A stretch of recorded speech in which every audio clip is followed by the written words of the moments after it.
is different from Catalonia. Because you were a nation. We get that you have been a state, you've been a separate state. And the other thing is, you guys are civic nationalists. It's interesting to see what scares Europeans. What scares Europeans is religious, ethnic, those kind of differences. And it's funny because in many respects, Scotland has suffered from the fact that we don't have this kind of bonding glue that having a different language from the folk you're trying to separate from creates. And I've often thought that it's a difficulty for us, that in many respects we're pretty interchangeable. But strangely, from the European point of view, that suits them big Jim dandy. They're not one folk whose reason for wanting to be independent is that they're a different ethnicity from the folk over there, or they're a different religion. At the time I was hearing that, of course, you don't want to be sort of digging the hole any deeper for the Catalans, so you can't really go down the road of saying, yeah, we're totally different, we're brand new, we're different from everybody else. Because, you know, in the end, a lot of the issues will be the same. Spain, so ironic, their Prime Minister Rajoy, this just extraordinarily archaic figure that makes Britain look modern. Let's just deviate there for a second. I found myself, and I thought, wow, I hope nobody's watching this back home, having to say that as far as dealing with constitutional conflict properly, Britain was the gold standard. Because the Edinburgh Agreement made the outcome of the referendum legally binding on both sides. It didn't have to. I can remember being in a debate with Jim Wallace, who was waffling on about we might not give you the Section 30 powers. And after about 20 minutes of this, I kind of leant over and put my hand on his shoulder and said, Jim, could you just get over yourself with that? You know you're going to give us these powers. Can we get to the heart of this debate? And actually, although it seemed to take forever, they did.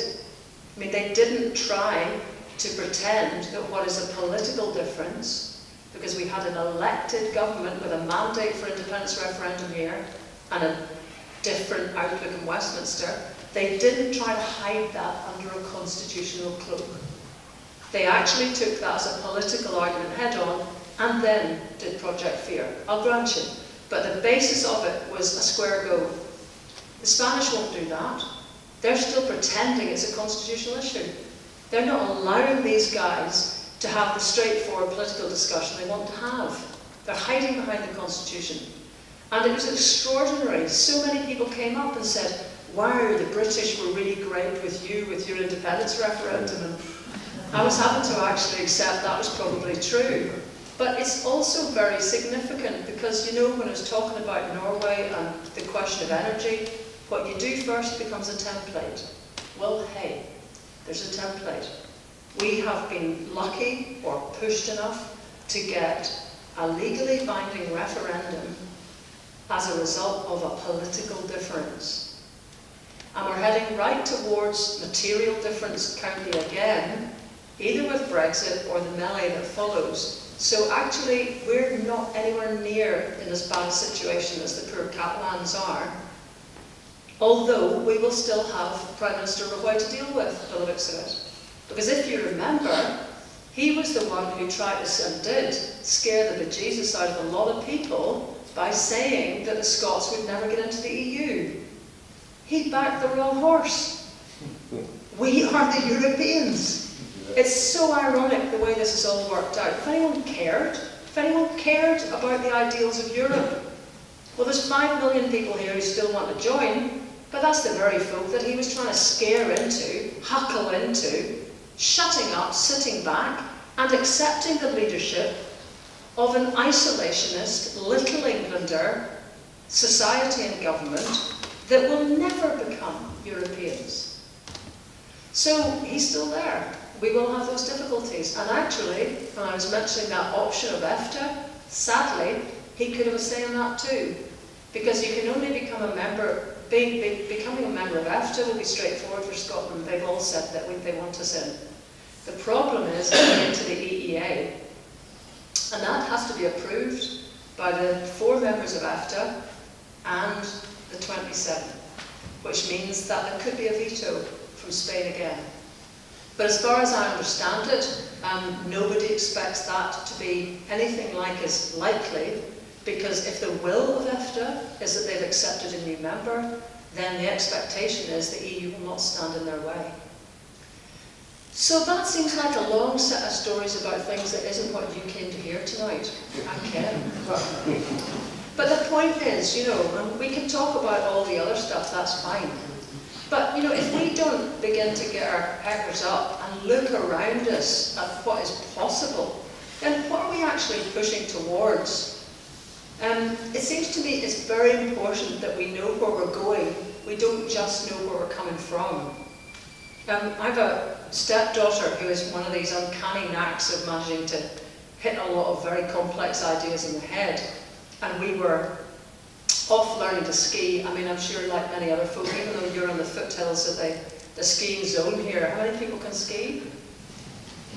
I mean, it's ridiculous, isn't it? Sorry, I'm not trying to be funny, but I mean, if we were in any other country that had even semi-regular snow about 40 miles away, we'd all be skiing, but anyway. And so, of course, like any good sort of Scot, I didn't know how to ski. So when I met my husband, and of course he could ski, and we had the two girls, they wanted to learn. So we went to France, got to the top of the hill. I must have been talking to somebody, and I didn't hear how to stop. So we all set off, and I thought, oh dear, I don't know how to stop here. I didn't know how to do the snowplow to stop. So I was kind of trying to watch other people, but they weren't at that point either. And then I could see right in front of me, at the end of the slope, there was a wee lassie playing. And I thought, oh no. And I was just heading straight towards her. So I was trying to do some moves, but I had no moves because I couldn't ski. So I was basically just heading straight towards her, counted before I hit her, dunted my head, got no sympathy. And then Rosie came up and said, weren't you listening when the instructor described how to stop? And I thought, see, this is a big life moment, honey. You know, you can get irresponsible adults as well, you know. I said, no, it wasn't actually. And she said, well, what he said was, you just need to look where you want to go, and your skis turn automatically. Where were you looking? And I don't know, at that moment I thought, wow, that is a mind-blowing thought, right? Because if you keep focusing on what you want to avoid, you will head straight towards it.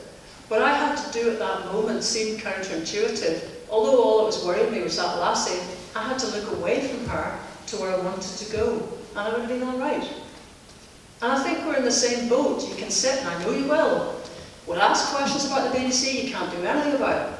We can ask questions about all sorts of things you can't do anything about. They're itches, people like to scratch itches, I get it. But if we don't get to a situation where we're turning around and beginning to see where we want to go, we will always be stuck in Britain. So I think it's incumbent, it may seem like this is all highfalutin talk, it might seem a wee bit distant and all the rest of it. This will be our new world. And already the connections are being made. Nicola was up talking at an Arctic Forum in Reykjavik. On Monday, 600 people from all over the Arctic are coming to an Arctic Forum in Edinburgh. On Sunday, if any of you are keen enough, there's a Nordic Horizons event with folk talking about Scotland's role in the Arctic and its future. The High North, the North Atlantic, is our home. It's always been our home, in the same way as we're lucky enough to have several identities. But we need to recognise the future's got a lot to do with those parts that we've never been taught about, that we are not wealthy enough to go and be able to spend much money in, that we cannot even buy a pint of lager in, right? But our future lies with their outlook, their background, their history, their confidence, and above all, their willingness to help. So that to me is kind of a reason for optimism, and I hope you feel the same too. Thank you.